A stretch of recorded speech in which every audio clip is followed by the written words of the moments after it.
Ladies and gentlemen, good evening and welcome. In the last 3 days, Pakistan's army has shown troubling signs of desperation, infighting and discord in its strategic thinking as Afghan Taliban has once again exposed what Pakistan army is truly worth.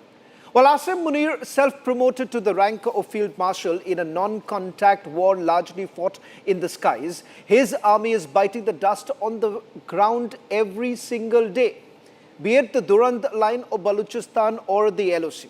In the last 24 hours, Tehreek-e-Taliban Pakistan has carried out 12 attacks against the Pakistani army.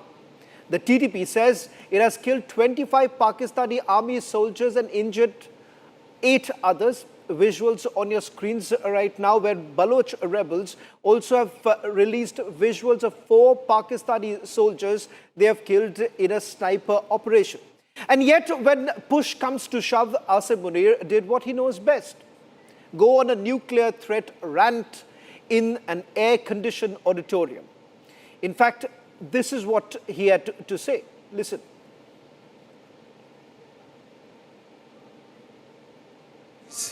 And firmly caution the Indian military leadership that there is no space for war in a nuclearized environment.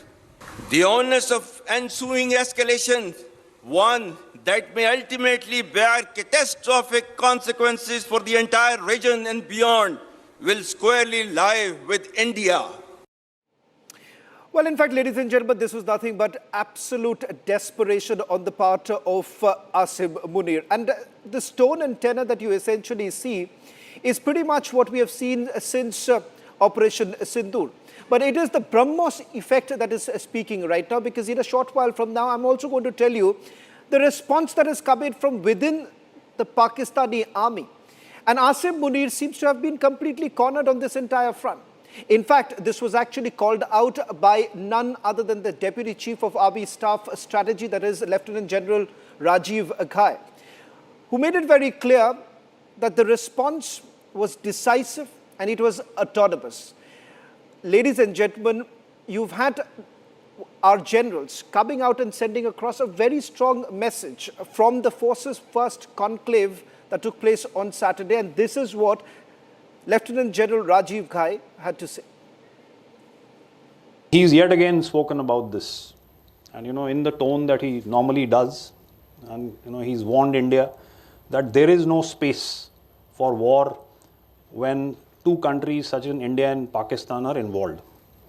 Now, the very fact that he and the academy in Pakistan repeatedly speak about this aspect suggests to me that we've for once been able to call the bluff, and therefore there is definitely concern on the other side as far as this matter is concerned.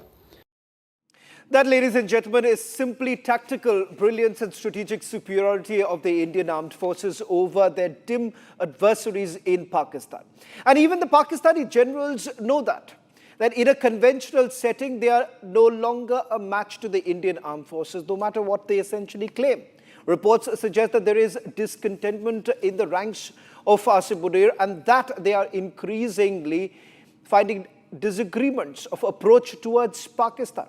In fact, I'm now going to put out General Shahid Shamshad Mirza, that's the chairman of Pakistan's Joint Chiefs of Staff Committee, effectively Munir's direct rival, who says that India is an important nation in the global south. And yes, we know that. And that diplomacy is the only way to seek normalization. Pakistan prefers dialogue over disengagement, peace over conflict, and civility over jingoism. Pakistan essentially desires normalization with India. And now this is exactly what he had to say over the weekend. Now this comes just 24 hours after Asim Munir had to say something absolutely different. So what do you really make out of it? Listen it. Pakistan prefers dialogue over disengagement, peace over conflict, and civility over jingoism, and stands ready to engage with India to find a peaceful and a negotiated solutions to all disputes, including Kashmir. Pakistan desires normalization with India based on principles of peaceful coexistence, sovereign equality, but more importantly, dignity and honor. In nutshell, ladies and gentlemen, India is an important country of global south and an aspirant of a major stake in the world order. Well, the fact of the matter is this: Pakistan has been completely hammered on all external fronts: Iran, Afghanistan, and India. Now, at the same time, internally, the Pakistani army faces a massive rebellion in Pakistan-occupied Kashmir, in Khyber Pakhtunkhwa, as well as in Balochistan, where the army seems to be completely losing grip. And as far as Pakistan Punjab is concerned, there too, it seems that things are changing vastly. And all of this has taken place under the watchful gaze of this man, who has now even dropped the uniform that gave him everything, and he's busy being a salesman for his own country's resources, while his prime minister stands beside him like just a helpless butler. Now, that's the picture. That's the picture of the head of Pakistan army. Their bluff has been completely called out. Their leverage is no longer existent.